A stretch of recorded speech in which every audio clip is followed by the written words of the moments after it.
Valkia definitely has a lot going for her in the Bretonnia matchup, namely the fact that she is anti-large and armor-piercing with magic damage, making her great against anything with Blessing of the Lady on a large mount, of course.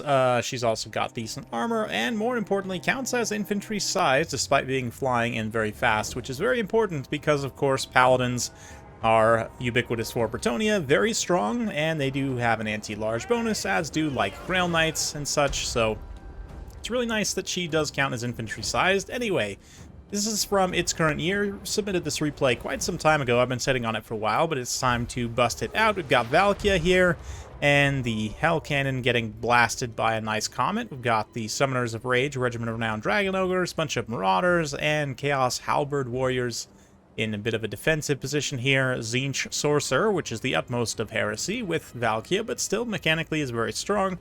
For Bretonnia, led by the Fey Enchantress, we've got two Paladins in the air, Grail Relic with a bunch of peasant mobs, no Battle Pilgrims, but there are some Men-at-Arms, we've got some Peasant Bowmen, and some Grail Knights, Knights of the Realm, and Grail Guardians. Two Grail Knights, and one each Realm, and two Grail Knights, that is. One each Guardian and Knight of the Realm. Anyway, the Hell Cannon's going to do some pretty good damage initially, but Bretonnia is smartly going to come forward and use their bows to actually break the artillery piece itself. You can see even just the one volley of fire arrows there did a pretty significant amount of damage, so even though the peasant archers are taking some serious damage in response, they're able to fairly quickly dismantle the Hell Cannon there. Just a couple of volleys. Little spear slop near in the back line is going to continue to deal damage to them, but I mean, even trading out like the two archers just versus the Hell Cannon is fairly cost effective for Bretonnia. A little bit of pink fire in the front line, and the Chaos Warhounds fighting against peasant mobs. It's doing just fine, actually. The peasant mobs managing to hold their leadership together. A blue fire snipe here. Looks like the sorcerer hard landed on the ground. Definitely smart. Also got a Chaos Giant here, of course, which is going to be a tough target for Bretonnia to kill with that new missile resistance, massive amount of HP. Could be tricky. Valkia hunting the Fey Enchantress now at this point. It's going to pressure her away. Valkia, downside though, is relatively low mass. I mean, she is going to get caught up fairly easily. So like here, she gets stuck in some Men-at-Arms. The Grail Knights come, get us around. Again, they're not going to be doing that much damage to her, so it's not a super efficient engagement for them. But even just to keep her trapped on the ground so she can't get to the Fey Enchantress is pretty important. That said, I'm a little bit concerned that Bretonnia doesn't have enough armor-piercing anti-infantry here. I didn't bring any Foot Squires, which, although Foot Squires are not generally the greatest unit in the world, this is one matchup where I think they're pretty essential due to the fact that these Chaos Warrior Halberds are so ubiquitous, but we'll see. Maybe Bretonnia can just grind through in the long term. Certainly if they manage to snipe Valkia here, will go very well for them. We're going to see a little bit of pink fire. And Valkia herself, again, not taking as much damage as she could. She was a larger target. And the Chaos Halberds moving in for support. So Giant also comes over to join this single entity fight, and suddenly things turn against Bretonnia fairly heavily. The Grail Knights also, a little bit of a mistake by the Bretonnian player, haven't really been cycle charging. They've been more just fighting in sustained combat as if they were Guardians. They're not Guardians. The Guardians are somewhere else. They're over here. So, yeah, need to be in different places. The rest of the Knights are doing an okay job of cycle charging, but those ones in particular, those Grail Knights have been stuck there for quite some time. I mean, granted, maybe they just want to try and hold Valkia in place, which definitely makes sense. But also, yeah, definitely need to try and get them out if possible, especially as they're going to get blasted by a nice spear Slopnir there. And that will break the peasants. They're going to get terrified away by the Giant. Giant has taken pretty considerable damage, but been dishing it as well. You can see a couple of hits there, and that Paladin is not long for this world. But the Giant definitely took some damage from those Grail Knights and from the archers as they were able to fire in. But it looks like now, those doggos did not actually have a charge order on that unit of archers, which is very lucky for them. They might actually be able to escape here. The Guardians helping to hold out this backline position against the Hounds and the Marauders. If they can keep these archers online, will be very important for Bretonnia, but the Summoners of Rage are going to unleash their bound chain lightning here to just try and burst this blob. Doesn't do too much damage, mostly just to peasant mobs. Definitely could have been a lot worse, but The Chaos Halberds, again, not really overly challenged here. There's not a lot in the Bretonian build that can deal with them, other than just trying to drain them out with, like, the Phase Mortis engine effect, or just killing them through attrition.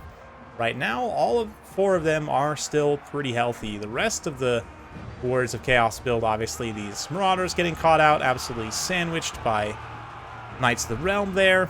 Not the most comfortable situation.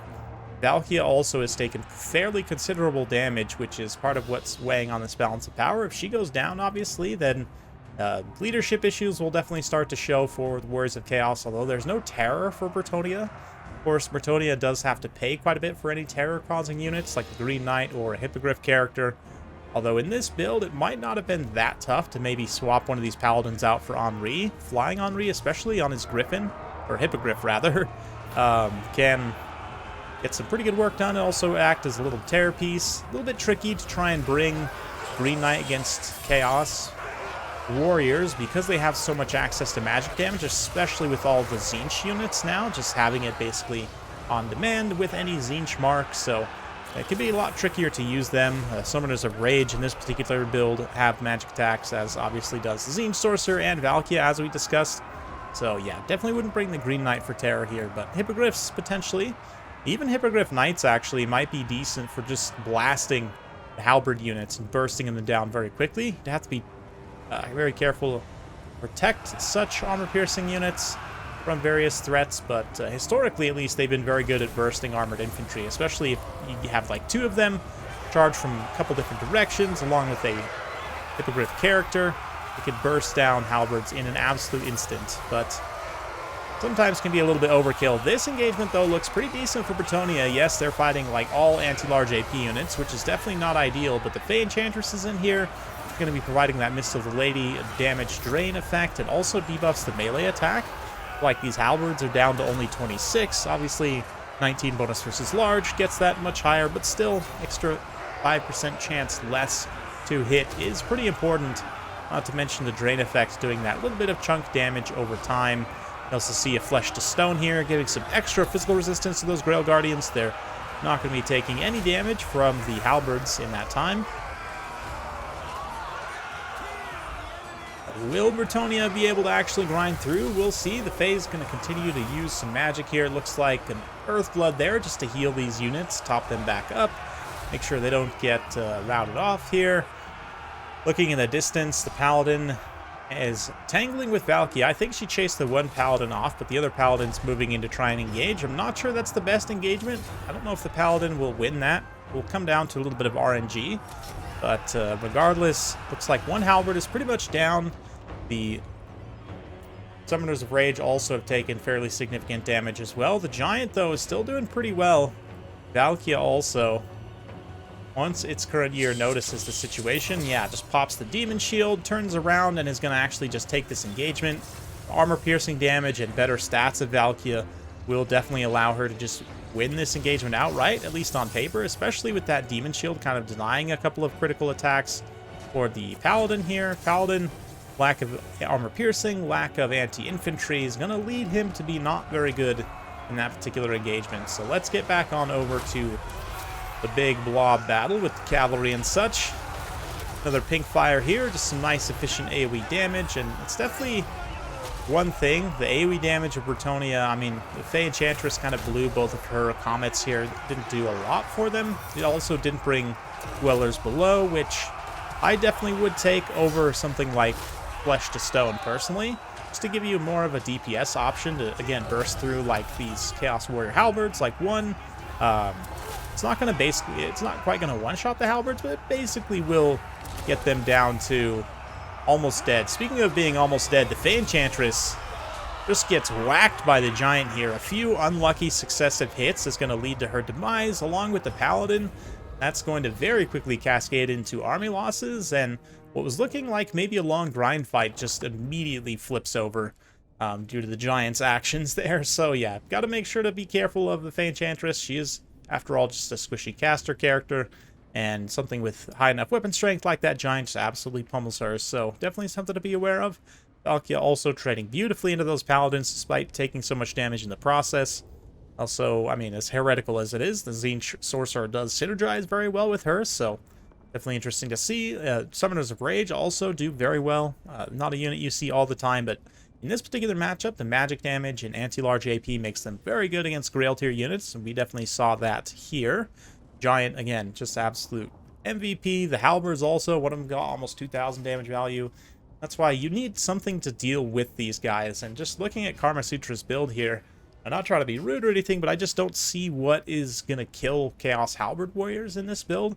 Enchantress's Drain is not enough these days. In the past, you probably could rely on something like this and be able to get through them, but due to damage nerfs, it really is not as impactful as it used to be. Definitely you would want to bring some Foot Squires or something with armor piercing, right? Whether that be Foot Squires, you try Hippogriffs, it's a little bit tricky to operate. I feel like just going with like 3 or 4 Foot Squires is a little bit more reliable. And considering how badly the Grail Knights did here, you could probably just cut both of them to upgrade some of these infantry, and then maybe take like just some flying Pegasus Knights to screen and kind of act as good hard-hitting mobility. Very cost-effective. I'd probably keep the Guardian. They did well enough for themselves, and I kind of like them as a backline sort of elite tank unit. Definitely can be very good if used effectively, but it's an interesting one for sure. I like Valkia quite a bit in this matchup, and Warriors of Chaos historically have been able to do quite a bit in this matchup. Bretonnia at times has had the tools and builds to deal with them, but right now I'm not sure. I think Warriors have enough variety in the sort of limited capacity that they can take. Makes it tricky to plan for, but let me know what you guys think in the comments down below. Hopefully you enjoyed this. If you like this sort of content, be sure to like, subscribe, hit that bell notification button. Every time I upload a new video, you'll be notified. Thanks again. We'll see you next time.